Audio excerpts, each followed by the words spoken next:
Hello everyone, bank return পেয়ে ব্যাংকার হব পেজের আজকে একটি ফোকাস নিয়ে কথা বলবো। সেটা হচ্ছে রেমিটেন্স ও প্রবাসী আয় এবং প্রবাসী শ্রমিক, দুটোই যেহেতু ইন্টার রিলেটেড, তো একসাথে আমরা এই ফোকাসে উপস্থাপন করব। এটার হচ্ছে বাংলা ভার্সনটা থাকবে এখানে। ওকে, এখানে থাকবে বাংলা ভার্সন আর এখানে থাকবে ইংরেজি ভার্সন। এই দুটি ভার্সনে আমরা দেখব, যাতে আমরা রেমিটেন্স বা প্রবাসী আয় বা প্রবাসী শ্রমিক বা মাইগ্রেন্ট ওয়ার্কার্স এগুলো আসলে আমরা ফোকাসে একটা আনসার করে আসতে পারি এবং ভালো একটা মার্ক ক্যারি করতে পারি। তো চলুন শুরু করা যাক। যে সর্বপ্রথমে আমরা কি দেখছি, সর্বপ্রথম আমরা দেখছি হেনরি কিসিঞ্জার, সাবেক মার্কিন পররাষ্ট্রমন্ত্রীর একটি বক্তব্য। সেটা হচ্ছে বাংলাদেশের তলবিহীন জোট। এটা আমরা সবাই জানি যে 1971 সালের একটি মন্তব্য। আমরা এটি দিয়ে শুরু করতে পারি। ওকে, যে Bangladesh is a bottomless basket. Henry Kissinger, former US secretary of state. আচ্ছা, এছাড়াও ডক্টর আতিউর রহমান, বাংলাদেশ ব্যাংকের সাবেক গভর্নর, তিনি কি বলেছেন? তিনি বলছেন রেমিটেন্স হচ্ছে বাংলাদেশের অর্থনীতির মেরুদণ্ড। রেমিটেন্স বাংলাদেশের অর্থনীতির মেরুদণ্ড। প্রবাসী শ্রমিকরা তাদের উপার্জন পাঠিয়ে যেভাবে জাতীয় অর্থনীতিকে শক্তিশালী করছেন তা সত্যিই প্রশংসনীয়। কথাগুলো জাস্ট আমরা কয়েকবার পড়লেই কিন্তু আমাদের হয়ে যাবে, মনে থাকবে। যে রেমিটেন্স বাংলাদেশের অর্থনীতির মেরুদণ্ড। Remittance is the backbone of Bangladesh economy. প্রবাসী শ্রমিকরা তাদের উপার্জন পাঠিয়ে যেভাবে জাতীয় অর্থনীতিকে শক্তিশালী করছেন তা সত্যি প্রশংসনীয়, মানে কমেন্ডেবল। যে দ্য ওয়ে এক্সপাট্রিয়েট ওয়ার্কার্স, প্রবাসী শ্রমিক এক্সপাট্রিয়েট ওয়ার্কার্স আর স্ট্রেংথেনিং, শক্তিশালী করছে আমাদের জাতীয় অর্থনীতিকে কীভাবে? বাই সার্নিং দেয়ার আর্নিংস, তাদের উপার্জন পাঠিয়ে, ইজ ট্রুলি কমেন্ডেবল, সেটা সত্যি প্রশংসনীয়। Doctor Atiur Rahman, former governor of Bangladesh bank. এবার আমরা একটা ইন্ট্রোডাকশন দাঁড় করিয়েছি, দেখি। আসলে এত কিছু লেখার সময় পাওয়া যাবে না, তারপর আমরা মোটামুটি দেখি আইডিয়াটা দেখি। যে 1971 সালে স্বাধীনতা লাভের পর বাংলাদেশ একসময় তলাবিহীন ঝুড়ি বলে উপহাস করা হয়েছিল বাংলাদেশকে, তাই না? সেই বাংলাদেশ আজ বিশ্বের অন্যতম দ্রুত প্রবৃদ্ধিশীল অর্থনীতি হিসেবে প্রতিষ্ঠিত হয়েছে। এখানে কয়েকটি পয়েন্ট রয়েছে, যে দারিদ্র্য হ্রাস, মানব সম্পদ উন্নয়ন ও সামষ্টিক অর্থনৈতিক স্থিতিশীলতায় উল্লেখযোগ্য অগ্রগতি অর্জন করেছে। সো এই সেন্টেন্সটাকে দেখি ইংরেজিতে ট্রান্সলেট করলে কী হবে। যে ওয়ান্স ডিসমিসড, যে তলাবিহীন ঝুড়ি বলে যাকে উপহাস করা হয়েছিল। So once dismissed as a bottomless basket in the aftermath of 1971 independence, Bangladesh has since undergone a remarkable transformation. যে বাংলাদেশ একটি উল্লেখযোগ্য অগ্রগতি অর্জন করেছে, আর remarkable transformation, and today it stands among the fastest growing economics, যে বিশ্বের অন্যতম দ্রুত প্রবৃদ্ধিশীল অর্থনীতি হিসেবে প্রতিষ্ঠিত হয়েছে। In the world with significant stride, কিছু কিছু জায়গায় আমাদের উন্নতি হয়েছে চরমভাবে বা ভালোভাবে। সেগুলো হচ্ছে পভার্টি রিডাকশন, দারিদ্র হ্রাস হয়েছে, হিউম্যান ডেভেলপমেন্ট, মানব সম্পদ উন্নয়ন করেছি আমরা, এবং ম্যাক্রো ইকোনমিক স্টেবিলিটি, যে সামষ্টিক অর্থনৈতিক স্থিতিশীলতায় আমরা উল্লেখযোগ্য অগ্রগতি অর্জন করেছি। তারপরে দেখি যে এই রূপান্তরের পেছনে অন্যতম প্রধান চালিকা শক্তি হলো বাংলাদেশি প্রবাসী শ্রমিকদের অবদান, যাদের পাঠানো রেমিটেন্স জাতীয় অর্থনীতির একটি মূল স্তম্ভে প্রবাসী শ্রমিকদের অবদান যাদের পাঠানো রেমিটেন্স জাতীয় অর্থনীতির একটি মূল স্তম্ভে পরিণত হয়েছে, যা সরাসরি বৈদেশিক মুদ্রার রিজার্ভ বৃদ্ধি করছে, গ্রামীণ অর্থনীতির উন্নয়ন ঘটাচ্ছে এবং বহিস্থ অর্থনৈতিক ধাক্কা মোকাবেলায় দেশকে সুরক্ষা দিচ্ছে। যে একটা কমপ্লেক্স সেন্টেন্স, আসলে এভাবে কিন্তু আমাদের লিখতে হবে যদি আমরা ভালো একটা মার্ক ক্যারি করতে চাই। তো দেখি যে এই pivotal force, pivotal force behind this transformation, pivotal force, যে এই রূপান্তরের পেছনে অন্যতম প্রধান চালিকা শক্তি। ওকে, সো প্রধান চালিকা শক্তি পিভোটাল ফোর্স। এই রূপান্তরের পেছনে behind this transformation is the contribution of Bangladeshi migrant workers. ঠিক আছে, যাদের whose remittances have become a cornerstone, মূল স্তম্ভে পরিণত হয়েছে, অফ দ্য ন্যাশনাল ইকোনমি, যাদের remittance have become a cornerstone of the national economy, যাদের রেমিট্যান্স এই জাতীয় অর্থনীতির জন্য একটি মূল স্তম্ভে পরিণত হয়েছে। আচ্ছা, এগুলো কি করছে? যা সরাসরি ডিরেক্টলি কি করছে? বুস্ট করছে ফরেন এক্সচেঞ্জ রিজার্ভকে, অর্থাৎ ফরেক্স রিজার্ভ বা রিজার্ভকে বুস্ট করছে, রিজার্ভের পরিমাণ বৃদ্ধি করছে, ড্রাইভিং রুরাল ডেভেলপমেন্ট। ওকে, গ্রামীণ অর্থনীতি উন্নয়ন ঘটাচ্ছে, cushioning the country against external economic shock, যে দেশকে বহিস্থ অর্থনৈতিক এই ধাক্কা মোকাবেলায় দেশকে সুরক্ষা দিচ্ছে। ঠিক আছে, খুব সুন্দর একটা ছোট্ট একটা ইন্ট্রোডাকশন লেখা হয়েছে। আপনি দেখবেন, এগুলো রিভিশন দেবেন। আর যাদের এই পিডিএফটি দরকার, জাস্ট কমেন্ট করবেন, I will try to send it to you. Okay, আচ্ছা, তারপরে এখানে এখানে একটা ইন্ট্রোডাকশন। এই ইন্ট্রোডাকশনের মধ্যে তাহলে আমরা দুটো কোটেশন আমরা ব্যবহার করতে পারি। ওকে, হেনরি কিসিঞ্জারের এই বক্তব্যটা আমরা ব্যবহার করব। Henry Kissinger, bottomless basket.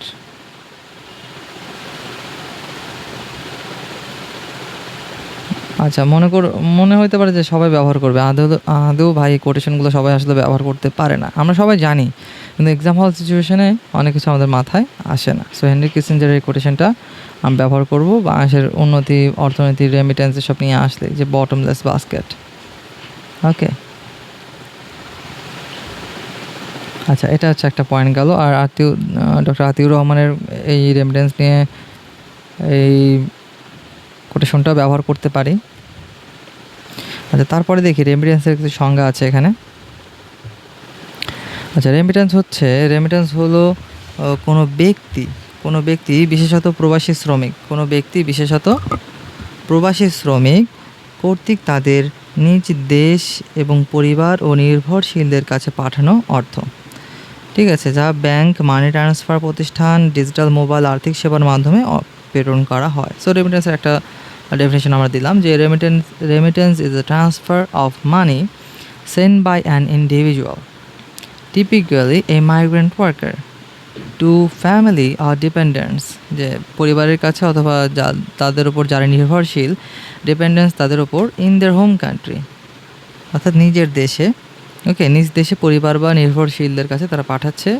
This transfer are made through various channels, বিভিন্ন ধরনের চ্যানেলের মাধ্যমে, পথের মাধ্যমে পাঠানো হয়, ইনক্লুডিং, যেগুলোর মধ্যে অন্তর্ভুক্ত করা হচ্ছে banks, money transfer operators and digital and mobile financial platforms. খুব সুন্দর সুন্দর কথা আছে রেমিটেন্সের এই ডেফিনেশনের মধ্যে।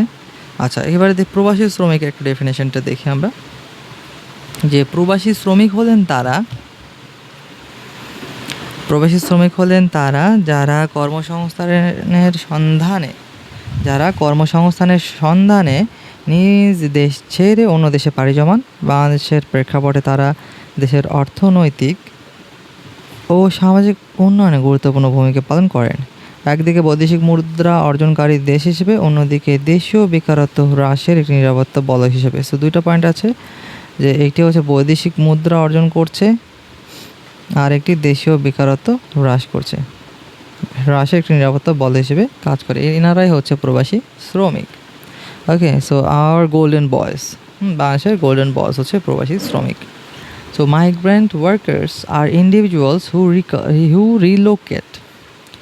Relocate from their home country to another nation, যে নিজের দেশ থেকে অন্য দেশে চলে যাচ্ছে, ইন পারসুইট অফ এমপ্লয়মেন্ট, কর্মের খোঁজে, কর্মসংস্থানের খোঁজে, এমপ্লয়মেন্ট অপরচুনিটিস ইন বাংলাদেশি কনটেক্সটের ক্ষেত্রে দে প্লে এ পিভটাল রোল, তার একটি গুরুত্বপূর্ণ ভূমিকা পালন করে in the countries economic and societal development, অর্থনৈতিক এবং সামাজিক উন্নয়নে, both as earners of foreign exchange and as a safety valve for domestic unemployment, দেশীয় বেকারত্ব হ্রাসের একটি নিরাপত্তা বলয় হিসেবে তারা গুরুত্বপূর্ণ ভূমিকা পালন করে। ওকে, সো এবার আমরা তাহলে কী কী আইডেন্টিফাই করলাম এখান থেকে হচ্ছে রেমিটেন্সের ডেফিনেশন আমরা ইনক্লুড করব। তারপর প্রবাসী শ্রমিক এই ডেফিনেশনটা আমরা সুন্দর করে ইনক্লুড করব। আচ্ছা, তারপরে দেখি যে বর্তমান অবস্থাটা কী আসলে এখানে, বর্তমান অবস্থা এবং বৈশ্বিক অবস্থান কী।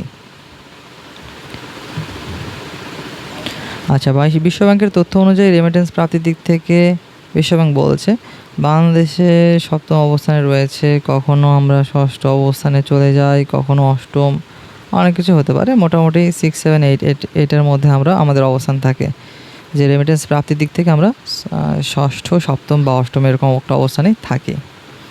যে according to the world bank, Bangladesh is the 7th largest remittance receiving country in the world. Okay, তারপর জনশক্তির দিক থেকে দেখি যে স্বাধীনতা পরবর্তী সময় থেকে এ পর্যন্ত মোট 1,57,00,000 বাংলাদেশি শ্রমিক 176টি দেশে পাড়ি জমান। ওকে, যে স্বাধীনতা পরবর্তী সময়, তাহলে এখানে আমরা একটু নোট ডাউন করতে পারি যে 71 পরবর্তী সময়ে মোটামুটিভাবে 1,57,00,000 শ্রমিক কতটি দেশে, 176টি দেশে পাড়ি জমান। যে বাংলাদেশ হ্যাজ সেন্ট রাফলি 1.57 crore workers abroad on a cumulative basis across 176 countries. 176টি দেশে 157 কোটি শ্রমিক পাঠানো হয়েছে এই স্বাধীনতা পরবর্তী সময়ে। তবে জনশক্তি কর্মসংস্থান ও প্রশিক্ষণ ব্যুরোর এবং বাংলাদেশের সাম্প্রতিক হিসাব অনুযায়ী বর্তমানে সক্রিয়ভাবে প্রবাসী অবস্থানরত শ্রমিকের সংখ্যা 1,05,00,000। ওকে, সো এটা হচ্ছে পাঠানো হয়েছে 71 পরবর্তী সময়ে 1,57,00,000। তবে সক্রিয় শ্রমিক হচ্ছেন মোটামুটিভাবে 1,05,00,000। ওকে, এটা হচ্ছে সক্রিয় শ্রমিক। আচ্ছা, মাসিক রেকর্ড প্রবাহ দেখি এখানে।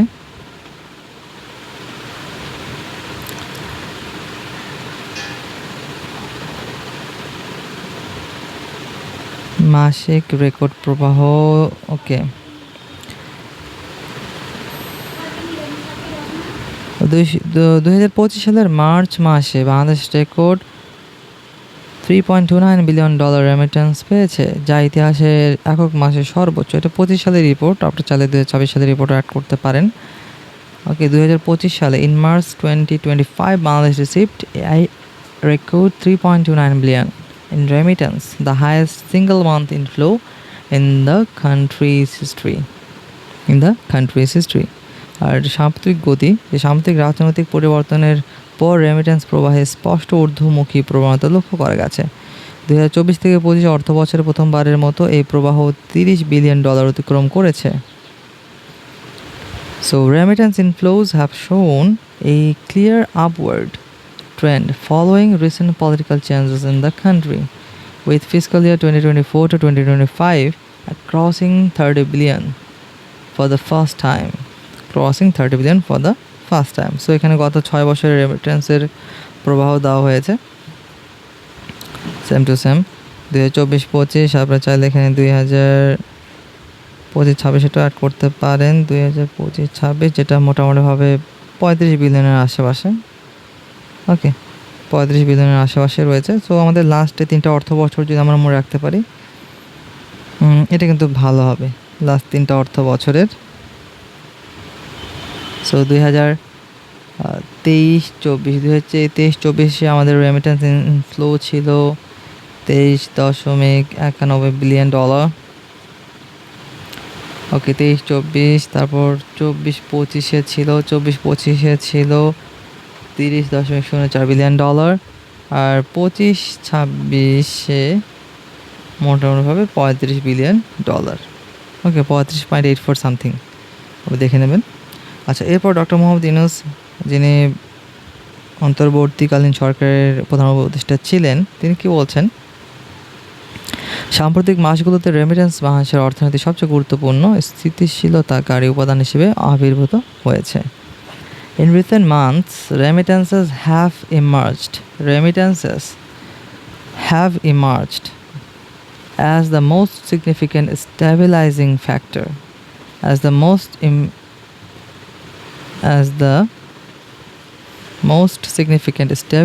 factor for Bangladesh economy. যে বাংলাদেশের অর্থনীতির জন্য সবচেয়ে গুরুত্বপূর্ণ স্থিতিশীলতাকারী উপাদান হিসেবে আবির্ভূত হয়েছে। এই কোটেশনটা চালিয়ে দিতে পারেন, যেহেতু সাবেক অন্তর্বর্তীকালীন সরকার ফেব্রুয়ারির আগ পর্যন্ত ছিলেন, সো ইউজ করা যেতেই পারে, সমস্যা নেই। তারপরে দেখি অর্থনীতি এবং সমাজে অবদান। অর্থনীতি এবং সমাজে অবদানটা দেখি যে এটা গুরুত্বপূর্ণ, যে রেমিটেন্সের আসলে অবদানটা কোথায় কোথায় রয়েছে, কয়টা পয়েন্ট রয়েছে, 1 2 3 4 5 6 7 8 9। ওকে, এই 9টা পয়েন্ট আমরা দেখব যে রেমিটেন্স আসলে কোথায় কোথায় কাজে লাগে। ওকে, সো অর্থনীতি এবং সমাজে রেমিটেন্স, শুধু রেমিটেন্স না, ঠিক, এটা যদি প্রবাসী শ্রমিকদের কথা বলা হয় সেখানেও কিন্তু এটা ব্যবহার করা যাবে, যে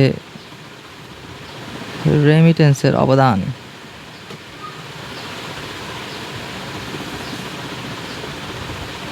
ওকে, রেমিটেন্সের অবদানটা কোথায় কোথায় দেখি। সবার প্রথমে বৈদেশিক মুদ্রার রিজার্ভ, বৈদেশিক মুদ্রার রিজার্ভ বা বৈদেশিক রিজার্ভ বা বৈদেশিক মুদ্রার রিজার্ভের ক্ষেত্রে, বৈদেশিক মুদ্রা রিজার্ভের ক্ষেত্রে এটার অবদান রয়েছে। দেখি, রেমিটেন্স জাতীয় অর্থনৈতিক রেমিটেন্স জাতীয় অর্থনৈতিক স্থিতিশীলতার ভিত্তি গড়ে তোলে এবং সরাসরি দেশের বৈদেশিক মুদ্রা রিজার্ভ বৃদ্ধি করে। সো ইংরেজিতে আমরা বলতে পারি যে remittance forms the bedrock of national economic stability. Okay, যে অর্থনৈতিক স্থিতিশীলতার ভিত্তি, অর্থনৈতিক স্থিতিশীলতার ভিত্তি, যে the bedrock of national economic stability, অর্থনৈতিক স্থিতিশীলতার ভিত্তি হিসেবে গড়ে তোলে। বেড রক তাহলে এখানে কী হবে, ভিত্তি। And directly bolsters the country's forex reserve, এবং সরাসরি কী করছে, বৈদেশিক মুদ্রা রিজার্ভ বৃদ্ধি করে। আসলে এই প্রবাসী শ্রমিকরা কেন গুরুত্বপূর্ণ, কারণ তারা ডিরেক্ট এই বৈদেশিক মুদ্রা রিজার্ভ ব্লস্টার করছে, directly bolster the country's forex reserve. তারপরে বলা হচ্ছে জাতীয় অর্থনৈতিক প্রবৃদ্ধি, নাম্বার 2, জাতীয় অর্থনৈতিক প্রবৃদ্ধি, জাতীয় অর্থনৈতিক প্রবৃদ্ধি। এখানে বলা হচ্ছে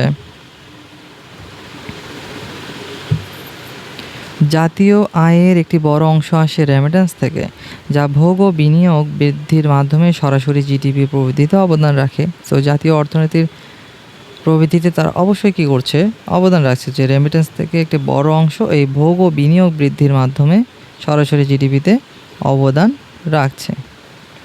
so a large share of national income drives from remittance inflows directly contributing to GDP growth through higher consumption and investment। কিসের মাধ্যমে, যা ভোগ ও বিনিয়োগ বৃদ্ধির মাধ্যমে সরাসরি জিডিপি প্রবৃদ্ধিতে অবদান রাখে, through higher consumption and investment. জাতীয় অর্থনৈতিক প্রবৃদ্ধি বৃদ্ধিতেও অবদান রাখছে। তারপরে নাম্বার 3, কর্মসংস্থান সৃষ্টি, খুব ইম্পর্ট্যান্ট, কর্মসংস্থান সৃষ্টি।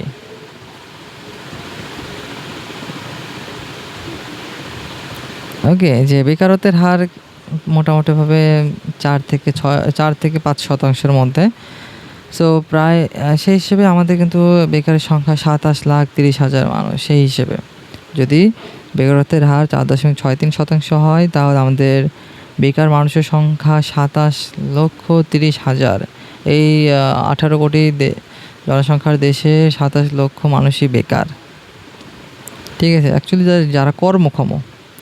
ওকে, সো বেকারত্বের হার এত হওয়ায় প্রবাসে কর্মসংস্থান দেশীয় শ্রম বাজারের উপর চাপ কমায়, পাশাপাশি প্রবাসী আয় দেশে শিল্প প্রতিষ্ঠান গড়ে তুলতে সহায়তা করে।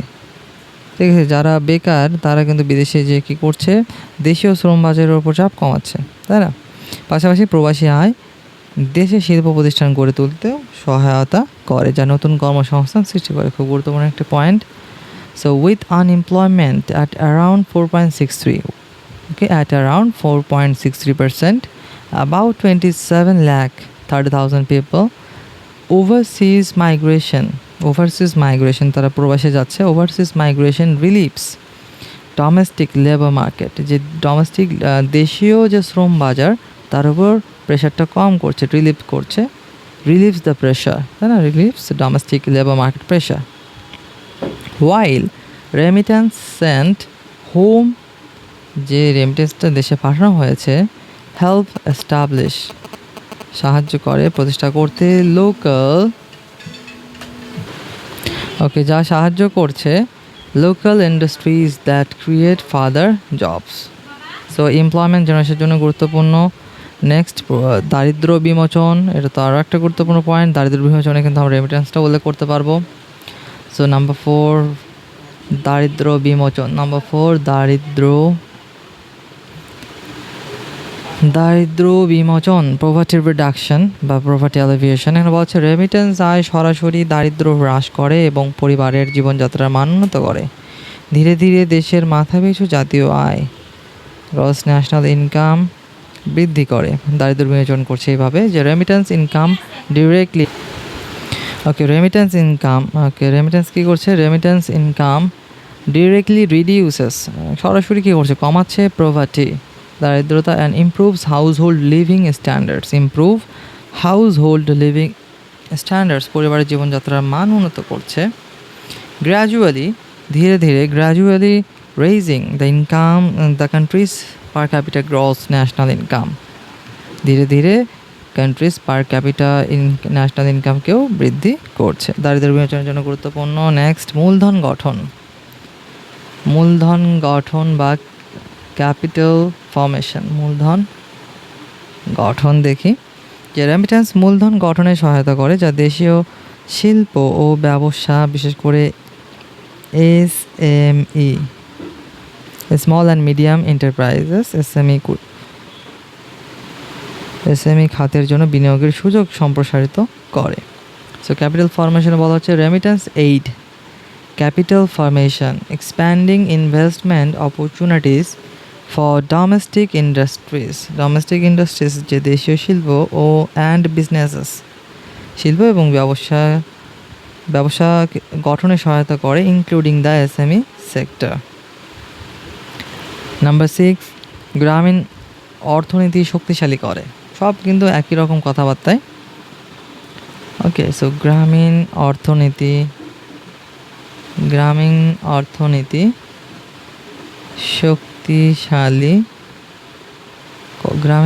শক্তিশালীকরণ। এখানে বলা হচ্ছে কৃষি ছাড়াও রেমিটেন্স গ্রামীণ এলাকায় ভোগের হার বাড়ায়, সেখানে বিনিয়োগ সঞ্চালন করে, যা গ্রামীণ অর্থনীতির নতুন ভিত্তি মজবুত করে। যে বিয়ন্ড এগ্রিকালচার, যে শুধু কৃষি না, কৃষি ছাড়াও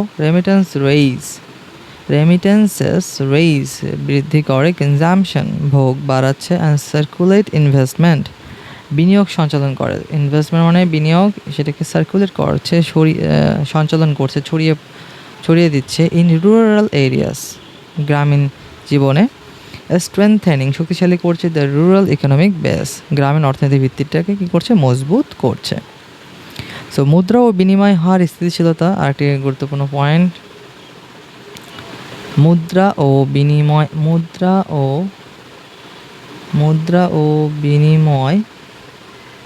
হার স্থিতিশীলতা,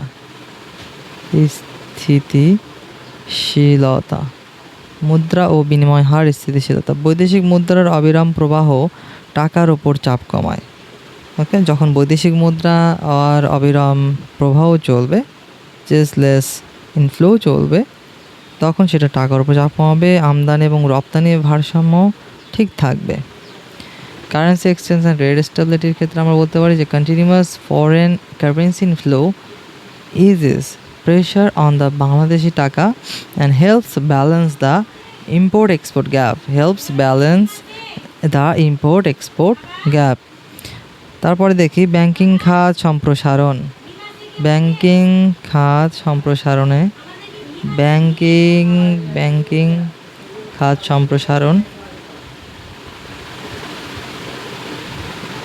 আচ্ছা, এখানে বলা হচ্ছে যে বৈধ চ্যানেলে পাঠানো রেমিটেন্স ব্যাংক আমানত বাড়ায়, তারল্য বৃদ্ধি করে এবং আর্থিক অন্তর্ভুক্তি উৎসাহিত করে। তারল্য বৃদ্ধি করে এবং আর্থিক অন্তর্ভুক্তিকে কী করছে, উৎসাহিত করছে। ওকে, এক্সপ্যান্ডিং দ্য ব্যাঙ্কিং সেক্টর, যে ফর্মাল চ্যানেল রেমিটেন্স, যে আচ্ছা যে বৈধ চ্যানেল যে টাকা পয়সাগুলো আসবে, রেমিটেন্স আসবে, সেটা কী করছে, আমানত অবশ্যই বৃদ্ধি করবে। Okay, formal channel remittance raise bank deposits, ব্যাংকের আমানত বাড়াবে।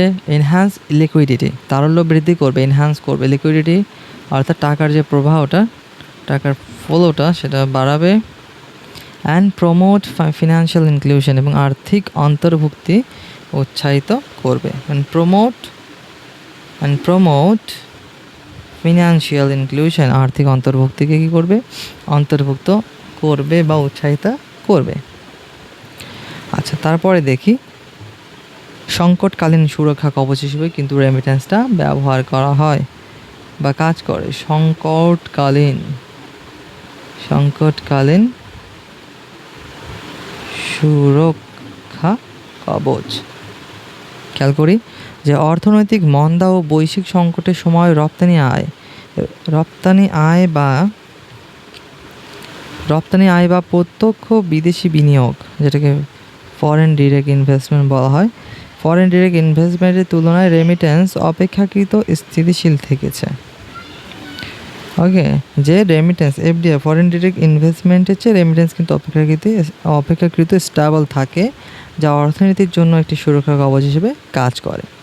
সো এটাকে আমরা বলতে পারি shock absorber in crisis. Shock absorber, বাইকে যেরকম সাসপেনশন থাকে, শক অ্যাবজর্ব করে, আমাদের শরীরের উপর প্রেশারটা কম পড়ে, এরকমভাবে রেমিটেন্সও কাজ করে অর্থনীতিতে শক অ্যাবজর্বার হিসেবে ক্রিটিক্যাল মোমেন্টে। Remittance has proven relatively more stable than export earnings or FDI, যে রপ্তানি আয় অথবা ফরেন ডিরেক্ট ইনভেস্টমেন্টের চেয়েও বেশি স্টেবল থাকে হচ্ছে এই রেমিটেন্সটা। ডিউরিং ইকোনমিক ডাউনটার্নস, অর্থনৈতিক মন্দার সময় বা অর্থনৈতিক সংকটের সময় বা বৈশ্বিক সংকটের সময়, ইকোনমিক ডাউনটার্নের সময়, and global crisis, acting as a buffer for the economy, যা অর্থনীতির সুরক্ষা কবচ হিসেবে কাজ করে। বাফার অফ দ্য ইকোনমি অর্থ সুরক্ষা হিসেবে কাজ করছে। এবার দেখি চ্যালেঞ্জ, যে প্রত্যেকটা জিনিসেরই চ্যালেঞ্জ থাকবে, এখানেও কী কী চ্যালেঞ্জ রয়েছে সেটা আমরা দেখি।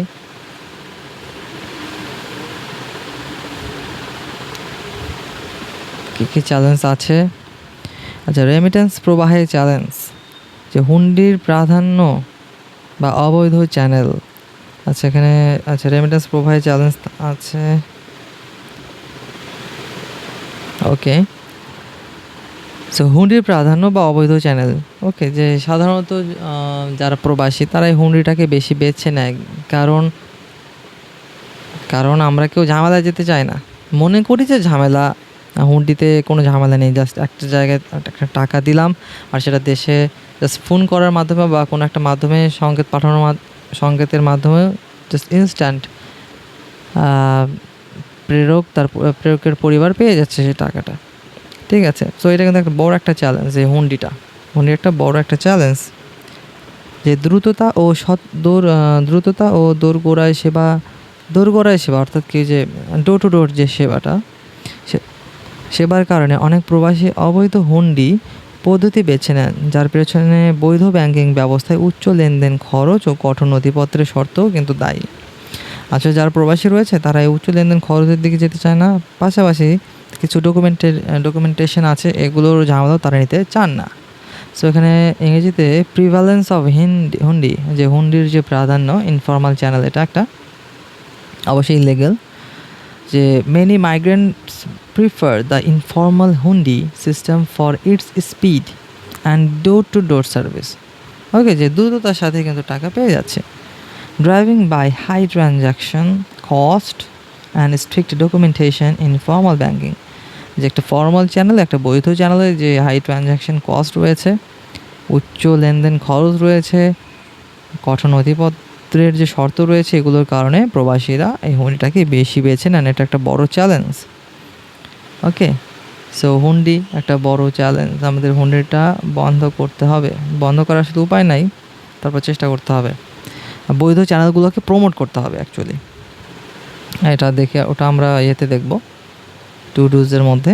আচ্ছা, তারপর উচ্চ অভিবাসন ব্যয়, যে বিশ্বের মধ্যে বাংলাদেশি শ্রমিকরা সর্বোচ্চ নিয়োগ ফি প্রদান করে, যা প্রায় দুর্নীতিগ্রস্ত রিক্রুটিং সিন্ডিকেট দ্বারা বাড়ানো হয়। ফলে প্রবাস জীবনের প্রথম কয়েক বছর তারা অর্থ পাঠানোর পরিবর্তে ঋণ পরিশোধে কিন্তু ব্যয় করে থাকেন। যে উচ্চ অভিবাসন ব্যয়, ঠিক আছে, যে আমি দেশে গেলাম, দেশে যাওয়ার পর দেখা যাচ্ছে যে আমাকে সিন্ডিকেটকে আরও অর্থ শোধ করতে হচ্ছে। তো নিজের পরিবারকে টাকা পাঠানোর আগে সিন্ডিকেটের পেছনে 5-7 বছর ধরে আমাদের অর্থ ব্যয় করতে হচ্ছে।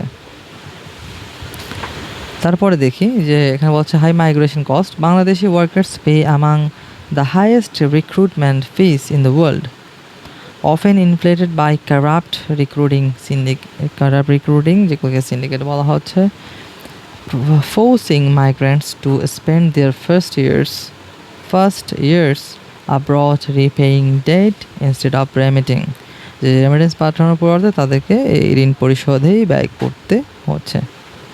সো উচ্চ অভিবাসন ব্যয়, ওকে, উচ্চ অভিবাসন ব্যয় ইম্পর্টেন্ট ওয়ান। দক্ষতার ঘাটতি রয়েছে, এখানে স্কিল গ্যাপস রয়েছে, যে অধিকাংশ প্রবাসী শ্রমিক স্বল্প দক্ষ এবং ন্যূনতম মজুরিতে কাজ করেন, ওকে, যা তাদের আয়ের সক্ষমতা ও মোট রেমিটেন্সের পরিমাণ উভয়কেই সীমিত করে। তো স্কিল গ্যাপ দেখি, a large majority of migrants are low skilled labourers, okay, actually আমরা কিন্তু জাস্ট শ্রমিক পাঠাই বিদেশে, ওকে, দক্ষ শ্রমিক পাঠায় না, এই জন্য আমাদের ইনকামটা আর রেমিটেন্সটা আরও কম আসে। So labourers earning minimum wages, একদম ন্যূনতম মজুরিতে কাজ করেন, which limits both their earning capacity, যা তাদের আয়ের সক্ষমতাকেও সীমাবদ্ধ করে, পাশাপাশি ওভারঅল ভলিউম অফ রেমিটেন্স, যে রেমিটেন্সের পরিমাণও কমিয়ে আনে, ওকে। সো দক্ষতার ঘাটতির ইম্পর্টেন্ট ওয়ান, দক্ষতার ঘাটতি। আচ্ছা, তারপরে দেখি যে রাজনৈতিক অস্থিরতা, দেশীয় অস্থিতিশীলতা, যেমন জুলাই অভ্যুত্থান মাঝে মধ্যে প্রবাসীদের আস্থায় প্রভাব ফেলে। আচ্ছা, সাময়িকভাবে রেমিটেন্স প্রবাহে ব্যাঘাত ঘটতে পারে, যে রাজনৈতিক, ওকে, পলিটিক্যাল আনরেস্ট বা পলিটিক্যাল ইনস্টেবিলিটির কারণে রেমিটেন্স প্রবাহে কিন্তু বাধা সৃষ্টি হয়। যে domestic instability, for example the July uprising, okay, can disrupt sentiment and temporarily unsettle remittance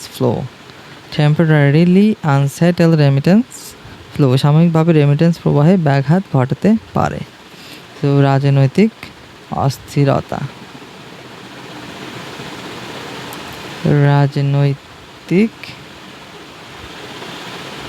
অস্থিরতা গুরুত্বপূর্ণ একটি পয়েন্ট। বিনিময় হার ও প্রণোদনার ঘাটতি, অসামঞ্জস্যপূর্ণ বিনিময় হার নীতি ও পর্যাপ্ত প্রণোদনা প্রবাসীদের অবৈধ চ্যানেলের দিকে ঠেলে দেয়। প্রবাসীদের কী করছে? অবৈধ চ্যানেলের দিকে ঠেলে দেয়। অসামঞ্জস্যপূর্ণ বিনিময় হার এবং অপর্যাপ্ত প্রণোদনা। আচ্ছা, exchange rate and incentive gaps, inconsistent exchange rate policy and insufficient incentives. বর্তমানে কিন্তু প্রণোদনা রয়েছে কত? 2.5% ছিল। আচ্ছা, push migrants towards informal channels, যেটা ফর্মাল চ্যানেলে 2.5%, হয়তো ইনফর্মাল বা হুন্ডিতে সেখানে বেশি, হয়তো 3%। ওই একটু বেশির কারণে মানুষরা ওই ইনফর্মাল চ্যানেলকেই বেছে নিচ্ছে, যদিও দেয়ার আর সাম রিস্ক।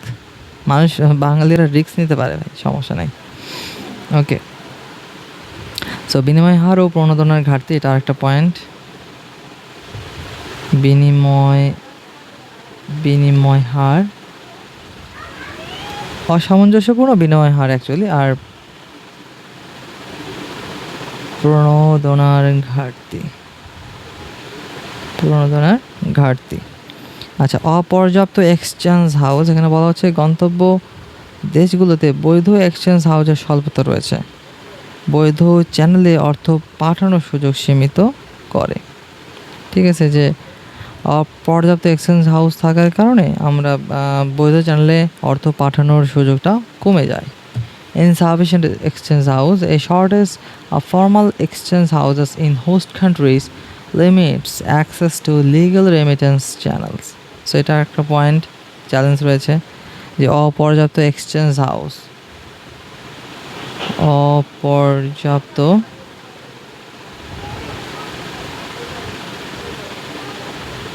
Exchange house. তারপরে বলা হচ্ছে অবৈধ অভিবাসন ও সচেতনতার অভাব। অবৈধ অভিবাসন ও সচেতনতার অভাব, নথিবিহীন অভিবাসন ও শ্রমিকদের মধ্যে আর্থিক সচেতনতার ঘাটতি বৈধ রেমিটেন্স প্রবাহকে আরও সংকুচিত করে। যে অবৈধ অভিবাসন, যে নথিবিহীন অভিবাসন, যেটাকে বলা হচ্ছে undocumented migration and limited financial awareness. Limited financial awareness বলতে বোঝানো হচ্ছে যে আর্থিক সচেতনতার অভাব এর কারণে আছে অ্যামাং ওয়ার্কার্স ফার্দার কনস্ট্রেন, সীমাবদ্ধ করে সংকুচিত করে ফর্মাল রেমিটেন্স ফ্লোস। যে নথিবিহীন অভিবাসন ও শ্রমিকদের মধ্যে আর্থিক সচেতনতার ঘাটতি বৈধ রেমিটেন্স প্রবাহকে আরও সংকুচিত করে। সো এটা কিন্তু গুরুত্বপূর্ণ একটা পয়েন্ট, যে অবৈধ অভিবাসন হলে সেই বৈধ পথে কীভাবে রেমিটেন্স পাঠাতে পারে। অবৈধ অভিবাসন ও সচেতনতার অভাব, সচেতনতার অভাব। ওকে, আচ্ছা, এটা দেখলাম হচ্ছে আমাদের রেমিটেন্স প্রেরণে কী কী আমাদের শর্টকামিংস বা চ্যালেঞ্জ রয়েছে। এবার দেখি প্রবাসী শ্রমিকরা কী ধরনের চ্যালেঞ্জের সম্মুখীন হতে পারেন। প্রবাসী শ্রমিকরা কী ধরনের চ্যালেঞ্জের সম্মুখীন হতে পারেন। যে শোষণমূলক নিয়োগ প্রক্রিয়া, যে অতিরিক্ত নিয়োগ ফি এবং প্রতারণামূলক কার্যকলাপ শ্রমিকদের উপার্জন শুরু করার আগে আর্থিক চাপে ফেলে দেয়। তাদের প্রবাসী শ্রমিকদের চ্যালেঞ্জ, এটা ইম্পর্টেন্ট।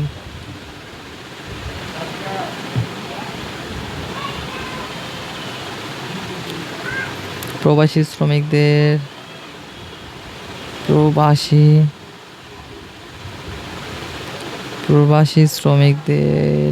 সম্মুখীন হওয়া চ্যালেঞ্জ।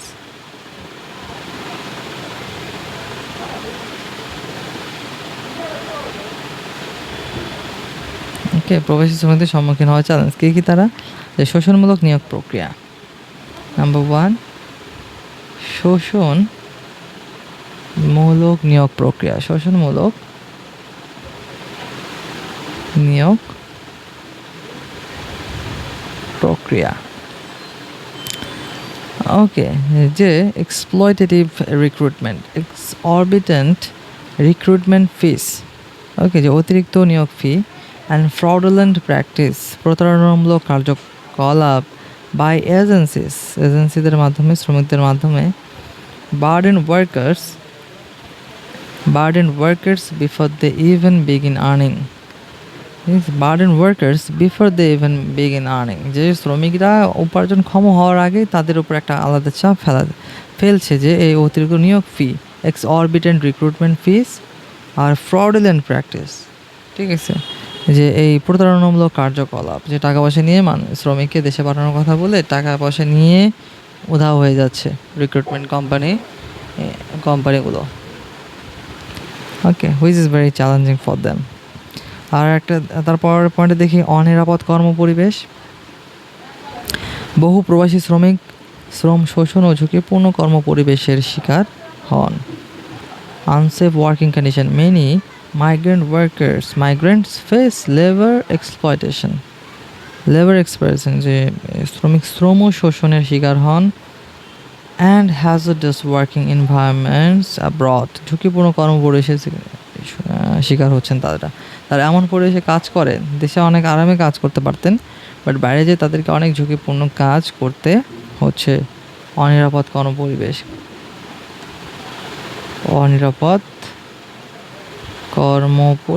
এটা শ্রমিকরা ফেস করে। আচ্ছা, আইনি ও মানসিক স্বাস্থ্য সংকট। শ্রমিকরা প্রায়শই আইনি সুরক্ষা ও নিজেদের অধিকার সম্পর্কে সচেতনতার অভাবে ভোগেন। গবেষণায় দেখা গেছে উল্লেখযোগ্য সংখ্যক প্রবাসী শ্রমিক মানসিক স্বাস্থ্য সমস্যার সম্মুখীন হন। Legal and mental health strain. Workers often lack legal protection and awareness of their rights. Studies suggest a very high share of migrant workers face mental health challenges. ওকে, যে মানসিক স্বাস্থ্য সমস্যার তারা সম্মুখীন হচ্ছে, আইনি ও মানসিক স্বাস্থ্য সমস্যার সম্মুখীন হচ্ছে। তা আমি বলতে পারি যে আইনি ও মানসিক স্বাস্থ্য সংকট, আইনি ও মানসিক স্বাস্থ্য সংকট।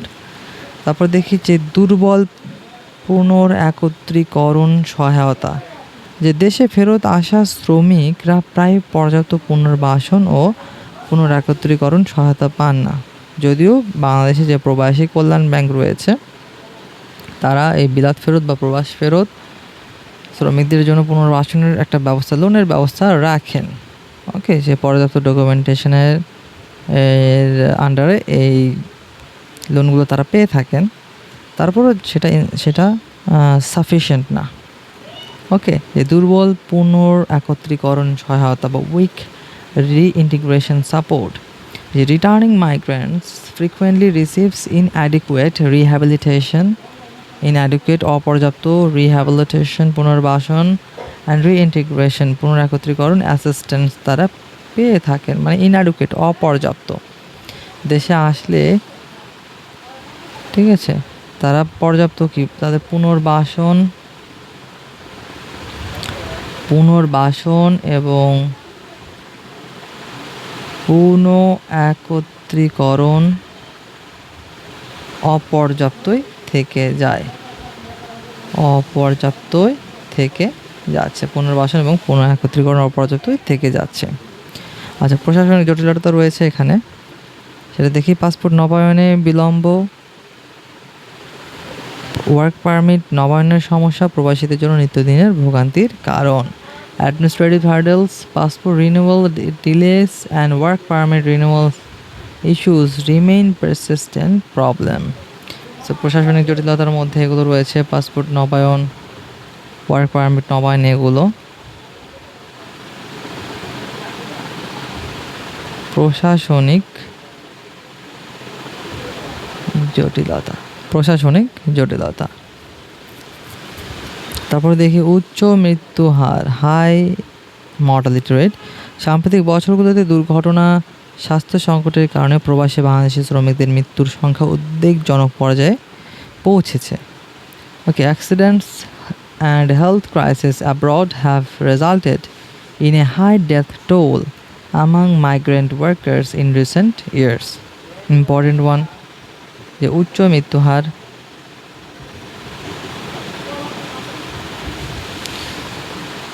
ওকে, উচ্চ মৃত্যুহার। তারপরে দেখি দূতাবাসের সীমাবদ্ধতা। বিদেশে বাংলাদেশি মিশনগুলো প্রায় জনবল এবং সম্পদের ঘাটতিতে ভোগে, যা সংকটে থাকা শ্রমিকদের প্রয়োজনীয় সহায়তা প্রদানে বাধা সৃষ্টি করে। Embassy limitation, Bangladeshi missions abroad are often under resourced, যে তাদের পর্যাপ্ত সম্পদ থাকে না, জনবল থাকে না। Limiting the support available to workers in distress, যে সকল শ্রমিকরা সংকটে থাকবে তাদেরকে যে প্রয়োজনীয় সহায়তা দেবে এরকম সুযোগ সুবিধা আমাদের বাংলাদেশের এম্বাসিগুলার থাকে না। ওকে, দূতাবাসের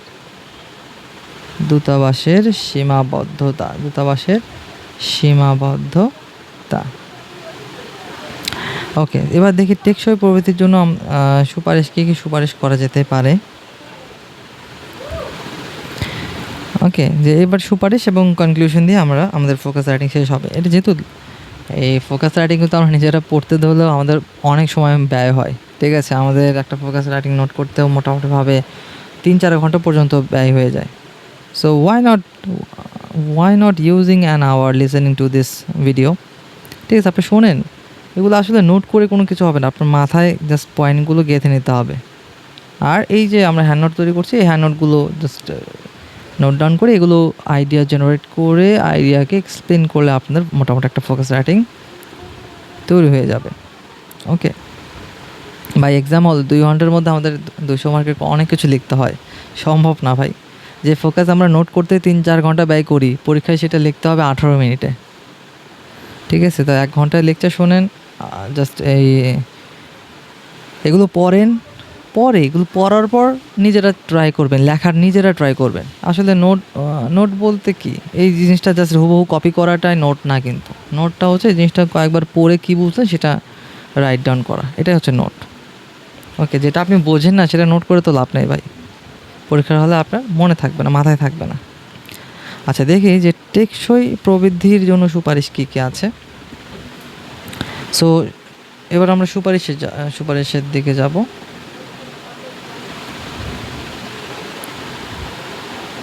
রেকমেন্ডেশন এটাকে বলে। ওকে, ডিজিটাল ও এজেন্ট ব্যাংকিং সম্প্রসারণ করতে হবে। ডিজিটাল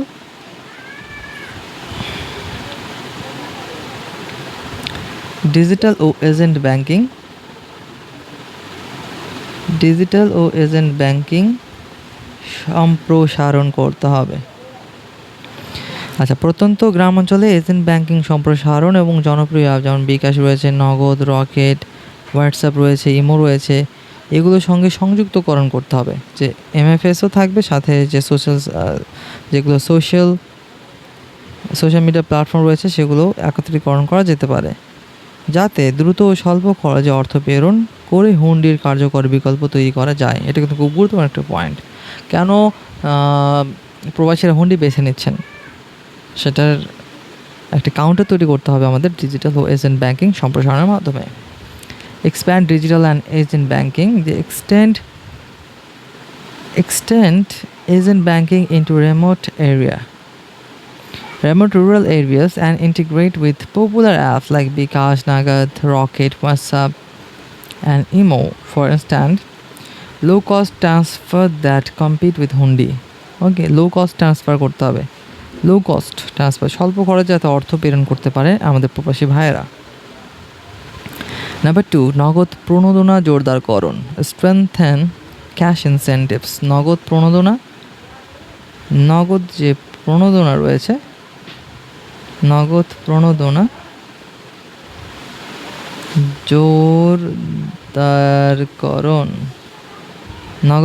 জোরদারকরণ, বৈধ চ্যানেলে অর্থ প্রেরণে প্রচলিত যে 2.5% সরকারি নগদ প্রণোদনার উপর ভিত্তি করে নিয়মিত ও বড় অঙ্কের রেমিটেন্সের জন্য স্তর ভিত্তিক অতিরিক্ত প্রণোদনা বিবেচনা করা যেতেই পারে। ওকে, যে build on the existing 2.5% government cash incentives, যে দেশে রেমিটেন্স পাঠানোর জন্য আমাদের সরকার প্রণোদনা দেয় 2.5%। আচ্ছা, incentives for remitting through formal channels, অবশ্যই হুন্ডি না, ফর্মাল চ্যানেলে, ব্যাংকের মাধ্যমে, and consider tiered incentives for larger regular transfer. আচ্ছা, এবং কিছু জায়গায় ইনসেন্টিভ বাড়ানো যেতে পারে, যে অ্যামাউন্টগুলো একটু বড় অঙ্কের হতে হয় অথবা রেগুলার হয়।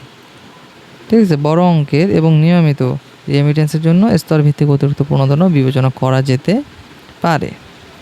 যেখানে আমাদের নন পারফর্মিং লোনে বর্তমান বাংলাদেশ ব্যাংক বা বাংলাদেশ গভর্নমেন্ট এরকম সুযোগ দিচ্ছে যে ওকে, আগে মূলধনটা শোধ করুন, আপনার ইন্টারেস্ট দিতে হবে না। সেই জায়গাতে এই প্রবাসীদের রেমিটেন্সের ওপর এক্সট্রা ইনসেন্টিভ তো দেওয়া যেতেই পারে, তাই না? আচ্ছা, পরবর্তীতে শ্রম রপ্তানি থেকে দক্ষতা রপ্তানিতে রূপান্তর, করতে হবে। আরেকটা গুরুত্বপূর্ণ পয়েন্ট, আমরা শ্রম রপ্তানি করব না, আমরা রপ্তানি করব দক্ষতা। শ্রম রপ্তানি না করে আমরা রপ্তানি করব দক্ষতা। আচ্ছা, তথ্য প্রযুক্তি, স্বাস্থ্যসেবা ও কারিগরি খাতের যেটা নার্সিং ও কারিগরি খাতের মতো উচ্চ চাহিদা সম্পন্ন খাতে শ্রমিকদের প্রশিক্ষণ প্রদান করতে হবে, যা মজুরি ও রেমিটেন্স উভয় বৃদ্ধি করবে। তো shift from labour export to skill export, the train workers for high demand sectors. High demand sector কী কী রয়েছে? আইটি সেক্টর রয়েছে, হেলথ কেয়ার সেক্টর, যেটা mainly nursing, and technical trades, কারিগরি খাত যেগুলো, technical trades, to raise both wages, যেটা ওয়েজও বাড়াবে, মজুরিও বাড়াবে এবং রেমিটেন্সও বাড়াবে। সো শ্রম রপ্তানির থেকে আমরা দক্ষতা রপ্তানির দিকে আমরা বেশি আমাদের মনোযোগী হওয়া উচিত। আচ্ছা, অভিবাসনের গন্তব্য বৈচিত্র্যকরণ। অভিবাসনের গন্তব্য বৈচিত্র্যকরণ। মধ্যপ্রাচ্যের ওপর অতি নির্ভরতা কমাতে আমরা পূর্ব এশিয়া, যেমন পূর্ব এশিয়ার দেশ রয়েছে জাপান, দক্ষিণ কোরিয়া, ওকে, ও ইউরোপের অপ্রচলিত শ্রম বাজারে চুক্তি স্থাপনের উদ্যোগ নেওয়া যেতে পারে। যে ডাইভার্সিফাই মাইগ্রেশন ডেস্টিনেশনস, যে আমরা মধ্যপ্রাচ্য, যে কাতার, সৌদি আরব, কুয়েত, এগুলোতে না যে আমরা মাঝে মাঝে কী করতে পারি, আমরা পূর্ব এশিয়ার দিকেও ঝুঁকতে পারি। ওকে, যে pursue labour agreements with non traditional markets in east Asia, যেগুলো জাপান রয়েছে, সাউথ কোরিয়া রয়েছে, এবং Europe, to reduce over dependence on the middle east, যে মিডল ইস্টের ওপর ওভার ডিপেন্ডেন্সি কমানোর জন্য আমরা ইস্ট এশিয়ার দিকেও মুভ করতে পারি। যে অভিবাসনের গন্তব্য, তাহলে কী করব, গন্তব্য বৈচিত্র্যকরণ করতে পারি, তারপর ডায়াসপোরা বন্ড প্রবর্তন করা যেতে পারে। ইন্ট্রোডিউস ডায়াসপোরা বন্ড, যে নগদ প্রণোদনার পাশাপাশি জাতীয় অবকাঠামো ও শিক্ষা প্রকল্পে প্রবাসীদের সঞ্চয় বিনিয়োগের সুযোগ তৈরি করতে ডায়াসপোরা বন্ড চালু করা যেতে পারে। যে নগদ প্রণোদনার পাশাপাশি জাতীয় অবকাঠামো ও শিক্ষা প্রকল্পে প্রবাসীদের সঞ্চয় বিনিয়োগের সুযোগ তৈরি করতে ডায়াসপোরা বন্ড চালু করা যেতে পারে।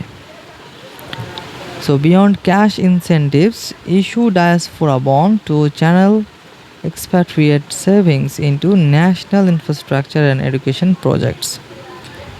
ওকে, যে নগদ প্রণোদনার পাশাপাশি জাতীয় অবকাঠামো ও শিক্ষা প্রকল্পে প্রবাসীদের সঞ্চয় বিনিয়োগের সুযোগ তৈরি করতে ডায়াসপোরা বন্ড চালু করা যেতে পারে, যাতে প্রবাসীরা কী করতে পারে, বিনিয়োগ করতে পারেন। ওকে, সো ডায়াসপোরা বন্ড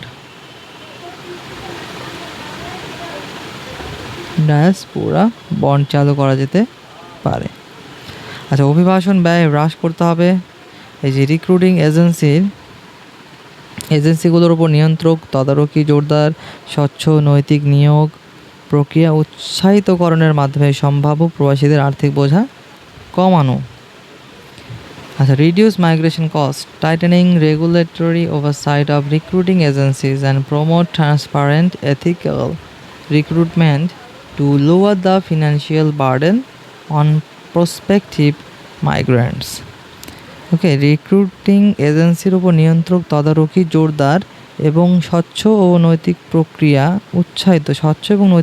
কী করতে হবে, আমাদের উৎসাহিতকরণ করতে হবে, করার মাধ্যমে সম্ভাব্য যারা প্রবাসী রয়েছে, যে প্রসপেক্টিভ মাইগ্রেন্টস রয়েছে, তাদের আর্থিক বোঝা কমানো যেতে পারে। সো অভিবাসন ব্যয় হ্রাস করতে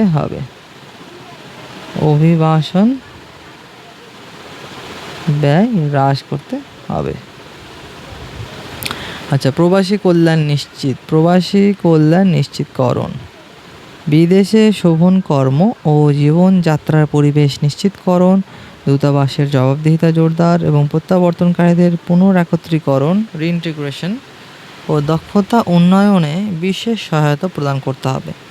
প্রবাসী কল্যাণ নিশ্চিতকরণ, ঠিক আছে, যে প্রোটেক্ট মাইগ্রেন্ট ওয়েলফেয়ার, যে ensure decent working and living conditions abroad, বিদেশে কর্ম এবং জীবনযাত্রার পরিবেশ কী করতে হবে, নিশ্চিত করতে হবে, ডিসেন্ট শোভন পরিবেশ নিশ্চিত করতে হবে। স্ট্রেংথেন করতে হবে, শক্তিশালী করতে হবে এমবাসি অ্যাকাউন্টেবিলিটি, দূতাবাসের জবাবদিহিতা, অ্যান্ড প্রদান করতে হবে ডেডিকেটেড সাপোর্ট দিতে হবে, যে একদম বিশেষায়িত সাপোর্ট দিতে হবে ফর রিটার্নি, যারা ফেরত আসবে, রিটার্নি রিইন্টিগ্রেশন অ্যান্ড স্কিল ডেভেলপমেন্ট, যারা ফেরত আসবে তাদের জন্য পূর্ণ একত্রীকরণ এবং দক্ষতা উন্নয়নে। সো প্রবাসী কল্যাণ নিশ্চিত করতে হবে, এটা একটা পয়েন্ট। প্রবাসী কল্যাণ প্রবাসী কল্যাণ নিশ্চিতকরণ। আচ্ছা দেখি, প্রায় শেষের দিকে চলে এসেছি। বিমানবন্দর ও দূতাবাস সেবার উন্নয়ন করতে হবে।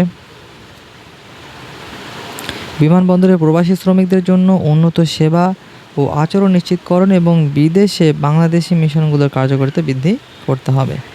So improve air and embassy services, দেখো offer better treatment and dedicated service channels for migrant workers at airports, যে বিমানবন্দরে প্রবাসী শ্রমিকদের জন্য উন্নত ও সেবা ও আচরণ নিশ্চিত করতে হবে। And enhance the efficacy of Bangladeshi missions abroad, যে বিদেশে বাংলাদেশি মিশনগুলোর কার্যকারিতা কী করতে হবে, এফিকাসি বাড়াতে হবে, বৃদ্ধি করতে হবে। সো বিমানবন্দর ও দূতাবাস সেবার উন্নয়ন, এটা আরেকটা পয়েন্ট। বিমানবন্দর ও দূতাবাস সেবার উন্নয়ন, বিমানবন্দর ও দূতাবাস সেবার উন্নয়ন। আচ্ছা তারপর লাস্ট ওয়ান, প্রাতিষ্ঠানিক সহযোগিতা বৃদ্ধি করতে হবে। যে আচ্ছা অভিবাসন সংক্রান্ত যে সমস্যাগুলো রয়েছে সামগ্রিকভাবে সমাধানে এনজিও, সরকারি সংস্থা এবং আন্তর্জাতিক প্রতিষ্ঠানের মাধ্যমে সমন্বিত উদ্যোগ বা ইন্টিগ্রেটেড উদ্যোগ নিতে হবে। ঠিক আছে, যে foster institutional cooperation, promote coordinated action among NGOs, government bodies and international organizations to address migration challenges holistically. Okay, so address migration challenge, যে অভিবাসন সংক্রান্ত যে সমস্যাগুলো সেগুলো সামগ্রিকভাবে হলিস্টিক্যালি অ্যাড্রেস করতে হবে। প্রাতিষ্ঠানিক সহযোগিতা বৃদ্ধি, দ্য লাস্ট পয়েন্ট, প্রাতিষ্ঠানিক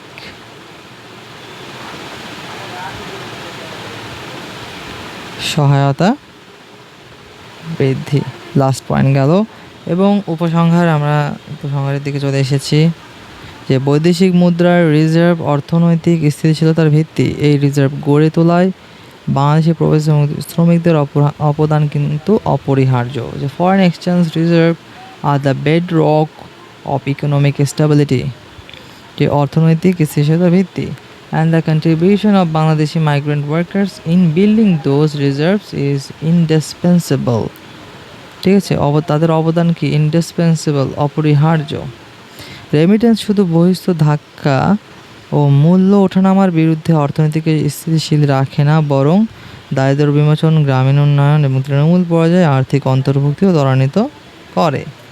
remittance not only stabilizes the economy against external shocks and price fluctuations, but also কি করছে, drives poverty reduction করছে, rural development করছে, and financial inclusion করছে, আর্থিক অন্তর্ভুক্তিকেও কি করছে, ত্বরান্বিত করছে at grassroots level, তৃণমূল পর্যায় থেকে। তবে এই গুরুত্বপূর্ণ খাতকে হালকাভাবে নেওয়ার সুযোগ নেই, কারণ এখানে রয়েছে কিছু, আমাদের উপসংহারটা হচ্ছে কি একটা সামারাইজেশন অ্যাকচুয়ালি কী আছে এখানে। যে উচ্চ অভিবাসন ব্যয় রয়েছে, অবৈধ চ্যানেলের উপর নির্ভরতা রয়েছে, প্রবাসী শ্রমিকদের অপর্যাপ্ত সুরক্ষা এই খাতের দীর্ঘমেয়াদী স্থায়িত্বকে হুমকির মুখে ফেলেছে। ঠিক আছে, যে yet this vital sector cannot be taken for granted, কী রয়েছে, হাই মাইগ্রেশন কস্ট রয়েছে, রিলায়েন্স অন ইনফর্মাল চ্যানেলস রয়েছে, and inadequate protection for migrant workers threaten its long-term sustainability.